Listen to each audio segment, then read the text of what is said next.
चलिए बच्चों, तो हम लोग देखते हैं question number 72। Question number 72 Markovnikov of addition आप लोग पढ़े होंगे। उसी में एक आता बच्चों एंटी मार्कोनिक, ठीक है, जिसमें हम लोग HBr को यूज करते हैं। तो एक्चुअली एंटी मार्कोनिक बच्चों हम लोग HBr के ऊपर ही देखते हैं। तो ये जो एंटी मार्कोनिक रिएक्शन है बच्चों, वो वापस आप HBr के अलावा ठीक है, ट्राई या टेट्रा हेलोजिनेटेड मीथेन के ऊपर भी करवा सकते हैं।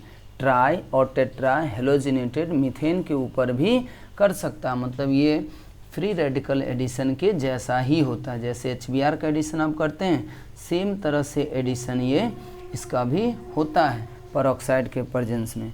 तो बच्चों चलिए हम इसको बनाने की कोशिश करते हैं। देखिए यहाँ पर दिया परऑक्साइड, और हम जिसकी बात कर रहे हैं, हम गौर से देखिएगा तो ये यही है। एक्चुअली ये टेट्रा क्लोरो नहीं है, बल्कि एक ब्रोमीन यहाँ पे ऐड कर दिया, ठीक है। तो कोई भी ट्राई या टेट्रा हेलोजिनेटेड मीथेन यूज हम लोग कर सकते हैं। तो मीथेन CH4 होता है बच्चों। अब उसी 4 हाइड्रोजन को हटाकर यहाँ पे क्या लगा दिया गया है, 3 क्लोरीन लगा दिया गया और 1 ब्रोमीन लगा दिया गया।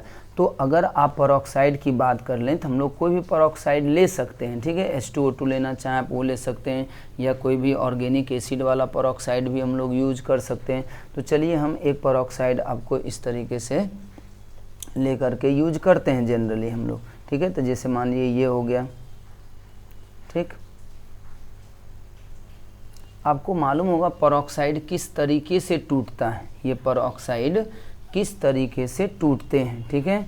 तो परऑक्साइड जहाँ भी आपको मिलता है बच्चों, वो हमेशा आपको फ्री रेडिकल ही देता है। तो मान लीजिए ये वाला जो बॉन्ड है, यहाँ से एक इधर चला जाएगा और यहाँ से एक इधर चलाएगा, तो ये आपको 2 टाइम्स आपको इस टाइप का फ्री रेडिकल मिल जाते हैं। C++O ये और डॉट होगा, सॉरी, ठीक है। अब ये जो डॉट बनता बच्चों, ये वापस फिर से क्या करता है, ये डॉट CO2 की फॉर्म में निकलेगा। तो ये अगर हम यहाँ से यहाँ देखते हैं तो ये वापस ये डॉट यहाँ से रेडिकल बन जाएगा, और ये डॉट दोनों मिलके क्या बच्चों डायमेराइज होकर CO2 बना लेते हैं। तो अब एक तरह से देखिए, इसको नीचे लिखते हैं तो ये आपका आ जाएगा 2R डॉट, ठीक है, और साथ में वो बन गया होगा CO2, ठीक है। अब मान लीजिए CO2 बन गया। अब बच्चों ये जो R डॉट बना, ठीक है, यही R डॉट क्या करेगा हमारा, ये जो हम लोग यहाँ पे रिएजेंट लेते हैं या आप HBr लेते हैं, उसको ये क्या करता बच्चों, फिर से ये तोड़ देता है। तो अब यहाँ पे देखिए ये ऐसा हो गया, ठीक है। तो इसको एक स्टेप और लिख ही लेते हैं हम, ये ऐसा हो जाएगा और ये आपका CO2 बन जाएगा, ठीक है। इस रिएक्शन का प्रोडक्ट एक्चुअली ये है। हम उधर नहीं बढ़ना चाह रहे चूँकि उधर एक और सवाल लिखे हुए हैं। अब ध्यान से देखिए, बहुत इंपॉर्टेंट सवाल है, बहुत कुछ सीखने को मिलेगा इसमें आपको एंटी मार्कोनिक के ऊपर, ठीक है। अब जैसे देखिए ये R डॉट आ गया, ये जो अब R डॉट है, ये R डॉट वापस हम लोग अब फिर से जो HBr करता था काम, वही काम ये भी करेगा। तो बच्चों यहाँ पे देखिए क्या क्या है, एक तो कार्बन ब्रोमीन के बीच बॉन्ड है और बाकी आपको कार्बन और क्लोरीन के बीच बॉन्ड है। तो आपको ये पता होना चाहिए कि कार्बन क्लोरीन और कार्बन ब्रोमीन में सबसे पहले कौन टूटेगा, ठीक है। तो ब्रोमीन के और कार्बन के बीच में जो बॉन्ड स्ट्रेंथ होंगे वो कम होंगे। तो इसीलिए ये जो रेडिकल है बच्चों, वो किसको ब्रेक कर देगा, यहाँ से बताइए, ये कुछ इस तरीके से ब्रेक कर देंगे। तो ये बच्चों आपको मिल जाएगा RBr, ठीक है, और प्लस यहाँ पे फिर से एक रेडिकल क्रिएट हो जाएंगे, ये C.CCl3। अब ये जो डॉट बना बच्चों, यही डॉट हमारा क्या करेगा, एल्कीन के साथ जाके रिएक्ट कर जाएगा। यही डॉट बच्चों हमारा क्या करेगा, अब एल्कीन के साथ जाके रिएक्शन करेगा। अब ये जो डॉट रिएक्शन करेगा, अब देखिए ये किस तरीके से रिएक्ट कर सकता है। तो अगर हम इसकी बात करें, ये जो डॉट क्रिएट हुआ एल्कीन के साथ रिएक्शन इसका करवाएं, तो अब देखिए एल्कीन हम लोग ले लेते हैं ऊपर से, ये हमारा हो गया PH CH डबल बॉन्ड, ये CH2 है, अब यहाँ पे आ गया हमारा बच्चों सी डॉट। अगर आपको एंटी मार्कोनिक याद होगा तो आप समझ पा रहे होंगे हम क्या कहना चाह रहे हैं। अब ये जो यहाँ आता था ऐसे वहाँ पे भी आर डॉट आता था, लेकिन अब यहाँ पे क्या आ गया, ये डॉट आएगा। अब ये बच्चों यहाँ से क्या होगा, रेडिकल ये टूटेगा और ये वाला रेडिकल और ये वाला रेडिकल बच्चों क्या हो जाएगा, दोनों डाइमराइज हो जाएगा। तो ये बच्चों बन जाएगा आपका ऐसा। अब देखिए ये यहाँ पे एक डॉट बन गया, यहाँ पे एक पीएच लगा हुआ, यहाँ पे एक एच लगा हुआ, ये डबल से सिंगल हो गया होगा और ये CH2 के साथ एक और जुड़ गया CCl3। अब यहाँ के बाद से क्या होता था बच्चों, Markovnikov anti Markovnikov of addition में, अब ध्यान से यहाँ पे देखें, ये डॉट हो गया, ये H हो गया, ये CH2 हो गया और ये CCl3 हो गया। वापस फिर से ये डॉट HBr के साथ रिएक्शन करता था, लेकिन हमारे पास तो HBr है नहीं, हमारे पास HBr के बदले क्या बच्चों,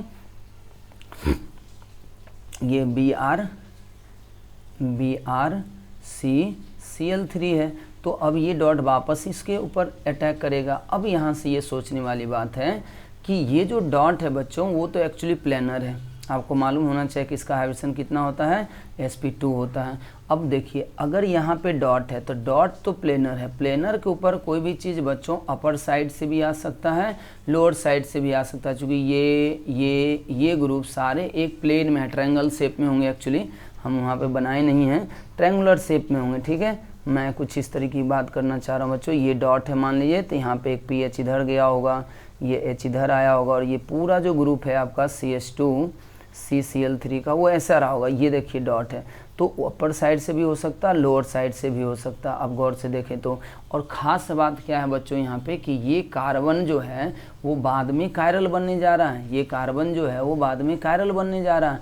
तो इसीलिए यहाँ पे दो प्रोडक्ट के पॉसिबिलिटी दिख रहे हैं, चूँकि दोनों अलग अलग हो जाएंगे। तो इसीलिए बच्चों यहाँ से ये क्या होगा, फिर इस तरीके से टूटेगा, ये डॉट आएगा यहाँ पे और ये डॉट इसके ऊपर अटैक कर जाएगा। और ये जो डॉट का अटैक होगा बच्चों वो दोनों साइड से होगा, तो इस बात का आप ध्यान रखें। तो अगर आप गौर से देखते हैं तो ये PH एक तो Br होगा और फिर से यहाँ पे क्या आएगा बच्चों, CH2 CCl3 आएगा। तो ये जो है बच्चों देखिए कायरल कार्बन हो गया एक तरह से, ये क्या हो गया बच्चों, कायरल कार्बन हो गया। तो किसी भी sp2 कार्बन पर जब हम न्यूक्लियोफाइल हो या किसी भी चीज़ का अटैक होता है और अगर वो कार्बन कायरल में कन्वर्ट हो जाए तो वो समझ जाएं हमेशा दो प्रोडक्ट बनाएंगे ही बनाएंगे। तो यहाँ पर देखिए बच्चों हम गौर से देखें तो कहता प्रोडक्ट इस, तो एक तो देखिए हमारा ये प्रोडक्ट मिल रहा है, अगर आप गौर से देखें तो एक तो ये प्रोडक्ट मिला, इस कारण PH है, H है, Br है और CH2 Cl3 है। फिर अगर आप गौर से देखते हैं तो यहाँ पर भी तो वही प्रोडक्ट है, देखिए यहाँ पर भी वही प्रोडक्ट है और इन दोनों का सिर्फ क्या किया गया, कॉन्फ़िगरेशन चेंज किया गया है। क्योंकि अगर आप देखें तो ये दोनों तो सेम हो गए, इसका और इसका एक तरह से देखिए क्या बच्चों, ऑड एक्सचेंज किया गया है, एक बार एक्सचेंज किया गया है तो ऑब्वियस से कॉन्फ़िगरेशन चेंज होंगे। और यहाँ से भी हमें लग रहा है मैकेनिज्म से कि अलग अलग कॉन्फ़िगरेशन के दो प्रोडक्ट आएंगे। तो इसके लिए बच्चों हम लोग क्या कर सकते हैं, ऑप्शन सी हमारा होगा और फिर ऑप्शन ए भी होगा, इसका दोनों ही आंसर है। तो अगर देखिए आप सिंपल हम लोग क्या करते हैं, एंटी मार्कोनिक हम लोग HBr यूज करते हैं, लेकिन बच्चों ये सवाल हमें एक सिखा रहा है कि HBr ही सिर्फ यूज नहीं हो सकता है, ठीक है। इसमें हम दोनों चीज़ याद रखें, या तो आप ट्राई हेलोजिनेटेड मीथेन को यूज कर सकते हैं या टेट्रा हेलोजिनेटेड मीथेन को यूज कर सकते हैं। सेम रिएक्शन बच्चों कभी आपको CHCl3 के ऊपर दिख जाए तो इसमें कोई आश्चर्य करने की बात नहीं है, चूँकि वो ट्राई हेलोजिनेटेड मीथेन का केस आ जाएगा। तो इस तरीके से बच्चों हम लोग ये दोनों सवाल दोनों ऑप्शन टिक करेंगे यहाँ पे, ठीक है। चलिए अब हम लोग आते हैं क्वेश्चन नंबर 73 में। क्वेश्चन नंबर 73 बच्चों इधर लगातार आ रहा है, ठीक है। लगातार आने का मेरा मतलब ये है कि इस टाइप के सवाल बहुत हम लोग पीछे भी कर चुके हैं और सब में हम आपको एक ही तरीका बता रहे हैं। देखिए ये एक्चुअली क्या होता है, एग्जॉस्टिव मिथाइलेशन नाम का एक रिएक्शन है, ठीक है। उसी का हम लोग एलिमिनेशन केस पढ़ते हैं, या आप ऐसा समझिए कि एक कैटेगरी होता है जिसको हम लोग बोलते हैं ओनियम। ओनियम का मतलब जैसे ये हो गया अमोनियम हाइड्रोक्साइड, है ना, फिर होता है सल्फोनियम हाइड्रोक्साइड। तो जब भी आपको ओनियम साल्ट या उसके हाइड्रोक्साइड का एलिमिनेशन करना हो या हीटिंग करना हो तो जनरली बच्चों वो एल्कीन में कन्वर्ट होता है। जनरली वो किस में कन्वर्ट होता है, एल्कीन में कन्वर्ट होता है। लेकिन कुछ ऐसे केस होते हैं कुछ ऐसे केस होते हैं जहाँ पे एल्कीन नहीं भी बनते हैं, ठीक है। तो वो केस कुछ सर्टेन केस हैं, जिसमें एक एग्जाम्पल आता है आइसोक्यूनोलीन का। क्या आता बच्चों? आइसोक्यूनोलीन का आता है, तो भी हम आपको बताएंगे कभी, ठीक है। फिलहाल अभी ये वो केस नहीं है। तो यहाँ पे हम लोग बच्चों उसी तरीके से करेंगे कि आपको नाइट्रोजन प्लस को क्या करना है बच्चों, घेर लेना है। नाइट्रोजन प्लस को क्या करना है, घेर लेना है आपको चारों तरफ से। और नाइट्रोजन से जो भी कार्बन जुड़े हुए थे उनको हम अल्फा कार्बन बोलते थे। देखिए ये अल्फा होगा, ये अल्फा होगा, और इसके रिस्पेक्ट में बीटा ढूंढते थे। हाँ अल्फा कार्बन ही है, बीटा तो होगा नहीं।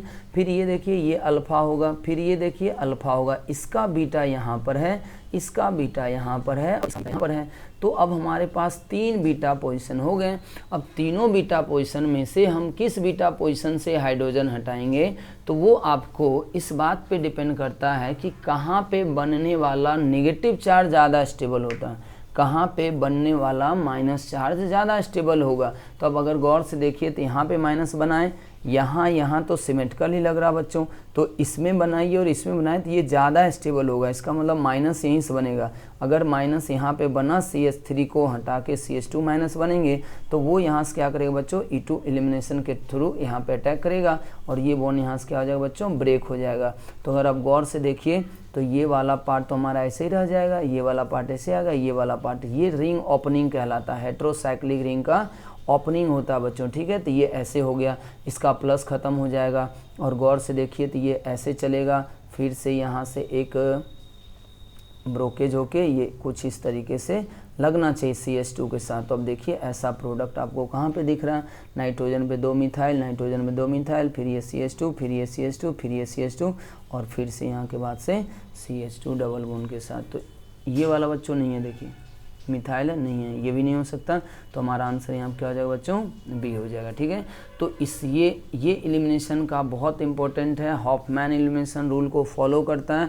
लेकिन आप इसमें ज़रूर ध्यान रखेंगे, कहीं कहीं मेजर प्रोडक्ट अल्कोहल भी बनता है, ठीक है। और यहाँ पे आपको एल्कीन नहीं भी मिल सकता, रिंग ओपनिंग नहीं भी हो सकता है। एक केस हम आपको बता रहे हैं, क्यूनोलाइन का होता है, फिर आइसोक्यूनोलाइन का होगा।